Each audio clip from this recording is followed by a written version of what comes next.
మధురై గురించి వర్ణించినటువంటి పుస్తకాలు చదివితే ఆశ్చర్యపోతాం. భారతదేశం మొత్తం మీద వేదనాదంతో మేల్కొనేటటువంటి పట్టణం మధురై ఒక్కటే అని చెప్తారు అంతమంది వేద పండితులు. అటువంటి మధురైలో మీనాక్షి అమ్మవారు కళ తప్పిపోయింది. ఎండిపోయి పాలిపోయిన విగ్రహం అయిపోయింది. అప్పుడు ఉగ్రనరసింహభారతి స్వామి వారు ఆజ్ఞ చేశారు, ఎవరూ గుడిలోకి వెళ్ళక్కర్లేదు, బయటే కొబ్బరికాయ కొట్టేయండి, ఆ గుళ్ళో అమ్మవారు లేదు, నేను తీసుకొచ్చేసానని చెప్పారు. 2 కొబ్బరికాయల్లో పెట్టి పూజ చేసేవారు. అర్చకులు భయపడి వెళ్ళి ఆయన కాళ్ల మీద పడి క్షమాపణ చెప్పి అమ్మవారి కళలు ఇమ్మని అడిగారు. కరుణాంతరంగులై మళ్లీ వచ్చి కొబ్బరికాయల్లో కళలు మీనాక్షి అమ్మవారిలో ప్రవేశపెట్టారు. అందుకే ఇప్పటికీ శృంగేరి పీఠంలో మీనాక్షి అమ్మవారికి ప్రత్యేక నివేదన సుందరేశ్వరుడికి. ఉగ్రనరసింహభారతి స్వామి వారంటే అంతటి శక్తివంతులు. నేను ఎందుకు మీతో మనవి చేస్తున్నాను ఈ విషయాలు అంటే, అటువంటి మహాత్ములు జన్మించి పీఠాధిపత్యంలోకి వచ్చారు అంటే అది శంకర భగవత్పాదుల సంకల్పం, శారద కటాక్షం.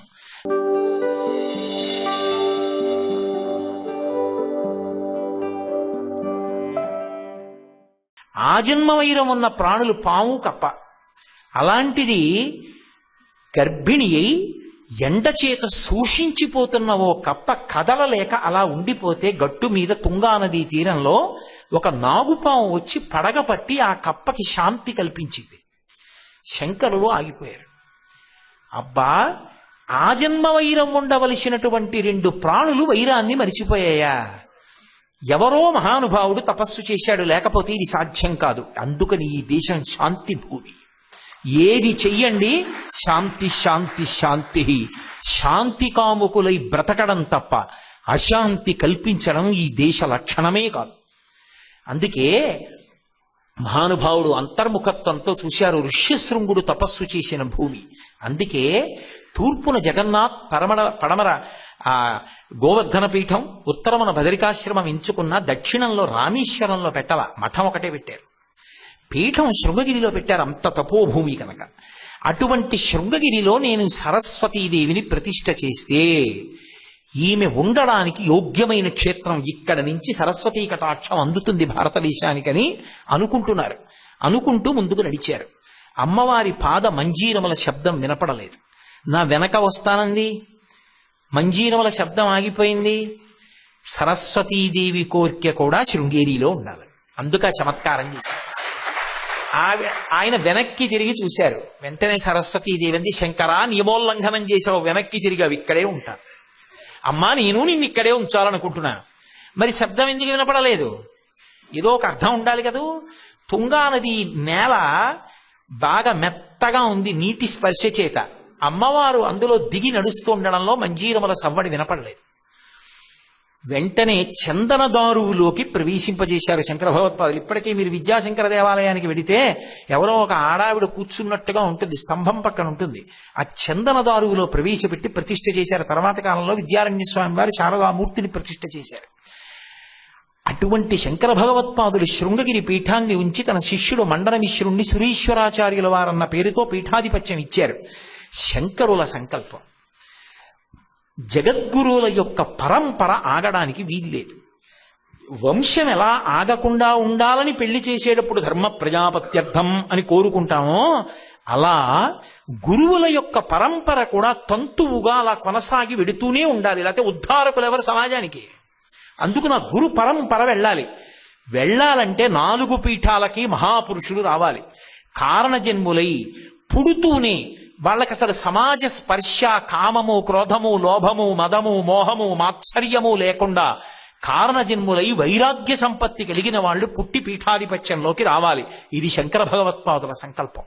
అందుకే ఎటువంటి మహాపురుషులు వచ్చారో తెలుసా అండి పరంపరలో? ఆయన సంకల్పం చేస్తే చాలు, అది అయిపోవలసింది. సచ్చిదానంద భారతి అని ఒక మహానుభావుడు శృంగగిరికి పీఠాధిపత్యం వహించారు. ఆయన ఒకానొకప్పుడు శృంగగిరి పీఠం లోపలికి వెడుతున్న ప్రదేశం దగ్గరికి వెళ్ళి, ఇక్కడ గణపతి ఉంటే బాగుండేది అనుకున్నారు మనసులో. ఇక్కడ గణపతి ఉంటే బాగుండేది అని ప్రతిష్ఠ చేయలేదు ఆయన. పసుపు ముద్దలోకి గణపతి వస్తారు. ఆయన ఒక పసుపు ముద్ద తీసుకుని స్తంభం మీద గణపతి ఆకారాన్ని చిత్రీకరించారు. లోపలికి వెళ్ళిపోయారు. మళ్లీ బయటికి వచ్చేటప్పటికి స్తంభంలోంచి గణపతి రూపం పొటమరించింది. అదే స్తంభ గణపతి ఇప్పటికీ శృంగేరిలో. అంటే నేను అక్కడ గురువుల యొక్క గొప్పతనాన్ని చెప్పడానికి మీకు చెప్తున్నాను. అలాగే నరసింహభారతీ స్వామి వారు ఉగ్ర నరసింహభారతి అంటుంటారు. ఆయన యొక్క నిగ్రహానుగ్రహ సమర్థత అటువంటిది. 42 సంవత్సరముల పాటు శాకమూలములు ఒకటే తిన్నారు ఆయన ఇంకేం తినలేదు. చాలా కాలం కాకరకాయలు ఒకటే తిన్నారు అని చెప్తారు పెద్దలు.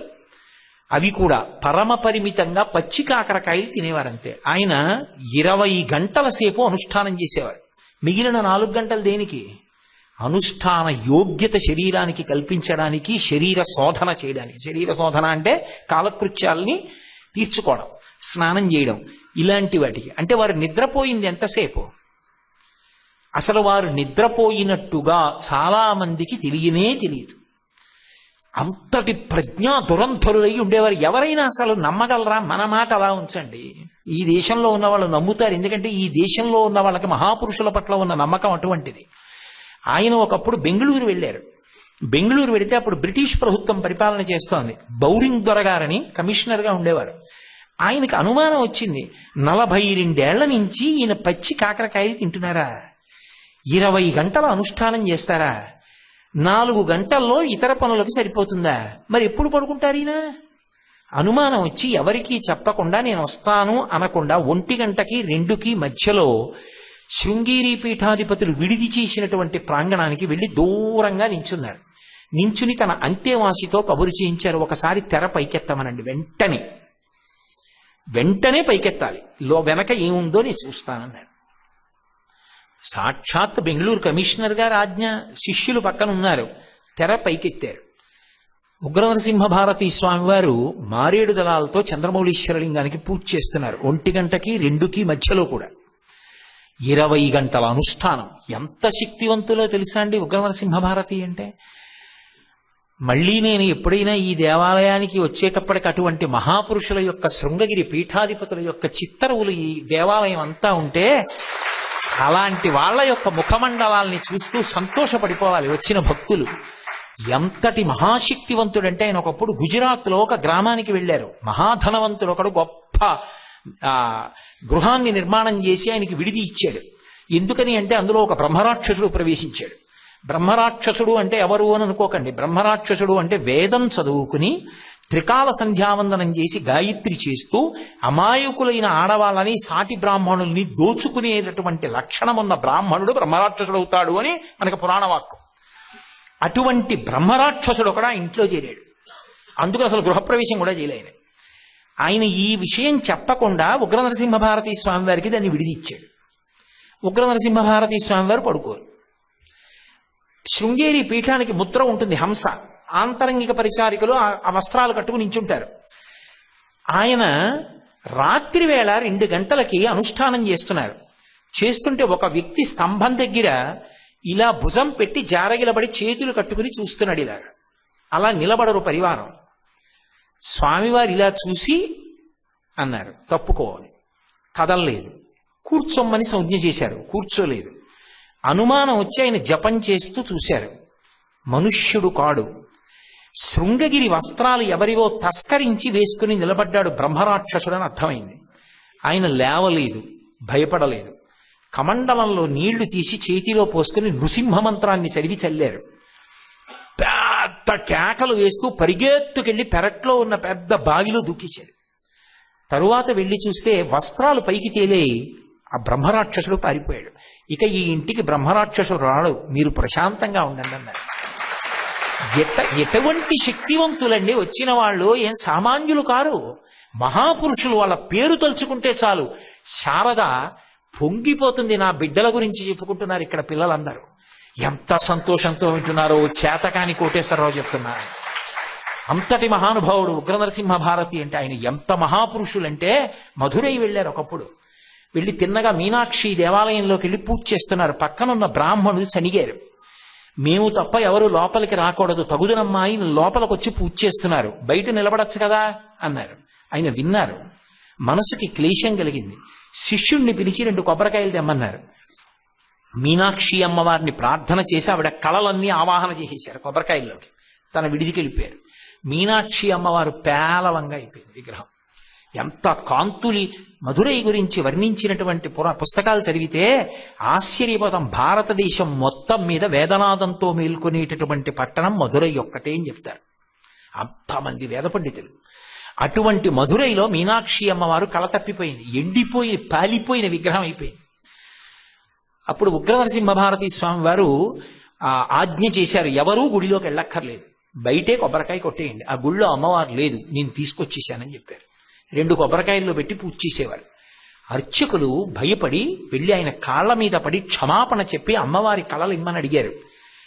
కరుణాంతరంగులై మళ్లీ వచ్చి కొబ్బరికాయల్లో కళలు మీనాక్షి అమ్మవారిలో ప్రవేశపెట్టారు. అందుకే ఇప్పటికీ శృంగేరి పీఠంలో మీనాక్షి అమ్మవారికి ప్రత్యేక నివేదన సుందరేశ్వరుడికి.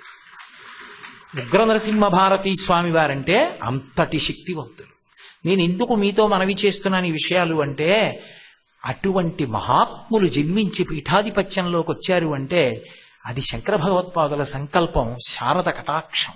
నేను అందుకే నిన్న మీతో అన్నా, నేను శృంగేరి వెడితే శారద ఆలయంలో కూర్చోవడం కన్నా నాకు ఇష్టమైంది ఏది అంటే తుంగా నది గేటు తీయగానే వెళ్ళి ఆ అధిష్టానాల దగ్గర కూర్చుని వాళ్ళ యొక్క అధిష్టానాల వంక చూస్తూ, ఏ నా కొడుకో ఎవరైనా నా కోడలో నా కూతురో అల్లుడో నాతో వస్తే వాళ్ళ అధిష్టానాల వంక చూస్తూ వాళ్ళ జీవితాలు వాళ్ళ వైభవం చెప్తూ కూర్చోవడం అంటే నాకు ఎంత పరవశం. ఏదో బ్యాటరీ ఎప్పుడైనా డిశ్చార్జ్ అయిపోతే మళ్ళీ దాన్ని ఛార్జింగ్ పొందాలి అంటే ఎలా ఎలక్ట్రిక్ ప్లగ్లోకి పెడతామో అలా కాసేపు శృంగేరి అధిష్టానాల దగ్గర కూర్చున్నా, కంచి వెళ్ళి మహాస్వామి బృందావనం దగ్గర కూర్చున్నా మళ్ళీ నాకు సంతోషం వచ్చేస్తుంది. కారణం అటువంటి మహాపురుషులు వాళ్ళు. అక్కడ కూర్చుంటే చాలు, మీరు నన్ను నమ్మండి, వాళ్ళు ఇప్పటికీ తేజోరూపాల్లో తిరుగుతారు. అందుకే ప్రతిరోజు సాయంకాలం పాలు పీఠాధిపతులే నివేదన చేస్తారు అక్కడ. అటువంటి మహాపురుషుడు ఒకప్పుడు రామేశ్వరం వెడితే కోటి తీర్థంలో స్నానం చేయడానికి వీలు లేదన్నారు ఆర్య బ్రాహ్మణులు. అర్ధనా ఇస్తే మేమే బిందెతో నీళ్లు పోస్తాం, పీఠాధిపతులైనా సరే లోపలికి రాకూడదు, అర్ధనా ఇవ్వకపోతే నీళ్లు ఇవ్వం, ఎవరు వాళ్ళ పరివారం కూడా నీళ్లు పోయకూడదు, మేమే పోస్తాం. వెంటనే ఆయన అక్కడి నుంచి సర్వతీర్థానికి వెళ్ళి స్నానం చేసి మంత్రాలతో కోటి తీర్థంలో ఉన్న శక్తిని అంతటినీ సర్వతీర్థంలో పెట్టేశారు. తర్వాత ఎవ్వరూ ఇక కోటి తీర్థం స్నానానికి వెళ్ళాల. ఆ నుయ్యి అంతా పాడైపోయింది, వాళ్ళకి పౌరోహిత్యం పోయింది, అనేక కష్టాల పాలైపోయారు. అయిపోయిన తర్వాత తప్పు తెలుసుకుని వెళ్ళి ఉగ్రనరసింహభారతీ స్వామి వారి కాళ్ల మీద పడ్డారు. ఆయన మళ్లీ రామేశ్వరం వచ్చి మళ్లీ ఆ సర్వతీర్థంలో ఉన్న నీళ్లు కమండలంలోకి తీసుకుని మంత్రాలతో మళ్లీ ఆవాహన చేసి మళ్లీ కోటి తీర్థంలో పోశారు. మళ్లీ అనలేని శక్తి కోటి తీర్థానికి వచ్చింది. ఆయన నేను ఎంతని చెప్పగలను, ఆయన యొక్క నిగ్రహానుగ్రహ శక్తిని చూసి ఉగ్రనరసింహభారతీ స్వామి వారు అనేవారు. అంటే ఒక్కొక్కళ్ళ పేరు తెలుసుకునేటప్పటికీ నాకు ఒక ఉన్మాదం వచ్చేస్తుంది, అదో సంతోషం, అదో ఆనందం, ఆగలేను.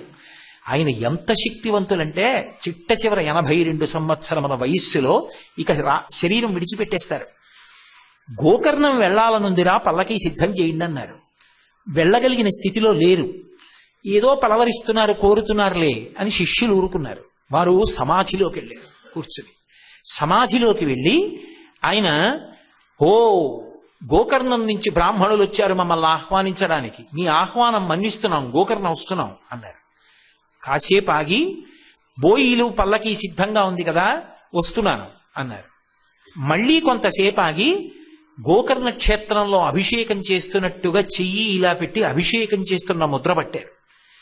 మరికొంతసేపు ఆగి, శృంగగిరి బోయిలు చాలా బలవంతులు, కొద్ది కాలంలో నన్ను గోకర్ణం తీసుకొచ్చారు అన్నారు. ఆ తరువాత వారు మాట్లాడలేదు. మరునాడు పొద్దున్నే శరీరం విడిచిపెట్టేశారు, బ్రహ్మీభూతులయ్యారు.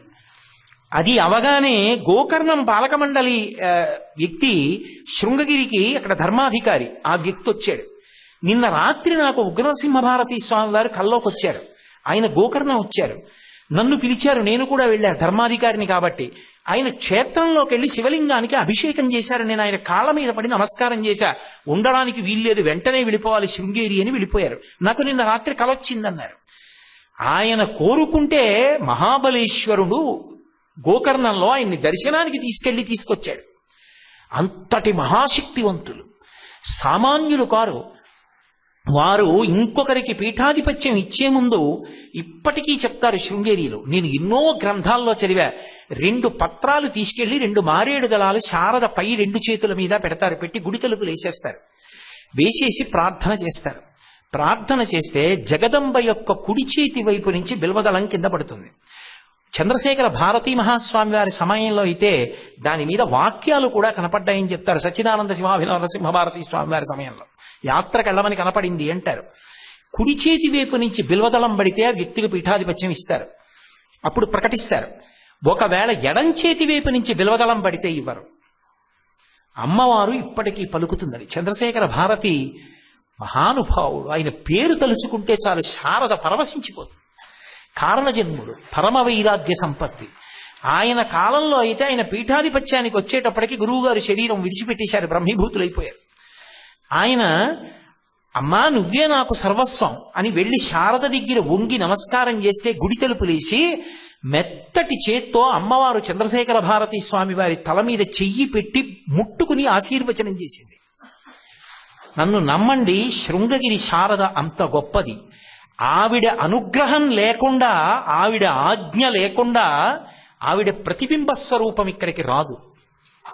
ఇక్కడికి వచ్చింది అంటే ఎవరిలోకి ప్రవేశిస్తే ఆ సంకల్పం సిద్ధిస్తుందో, ఎవరు అటువంటి సంకల్పాన్ని సిద్ధం చెయ్యగలరో, ఎవరి హృదయము అటువంటి మంజులమో, ఎవరి హృదయము భక్తి అన్న మకరందంతో నిండిపోయిందో అటువంటి వారి హృదయంలోకి ఆవిడ ప్రవేశించింది. ప్రవేశించి స్థల నిర్ణయం చేయించింది కాబట్టే శృంగగిరి పీఠాధిపతులు కూడా ఇక్కడ ఇది రావాలని అంగీకరించారు. భారతీతీర్థ మహాస్వామి అన్ని దశాబ్దాల తర్వాత వచ్చి ఇక్కడ ప్రతిష్ఠ చేసి ఉండి వెళ్ళారు అంటే శారద అనుగ్రహానికి నోచుకున్న ఈ ప్రాంతం అదృష్టాన్ని పొందింది. రాబో కాలంలో ఈ చుట్టుపక్కల వచ్చేటటువంటి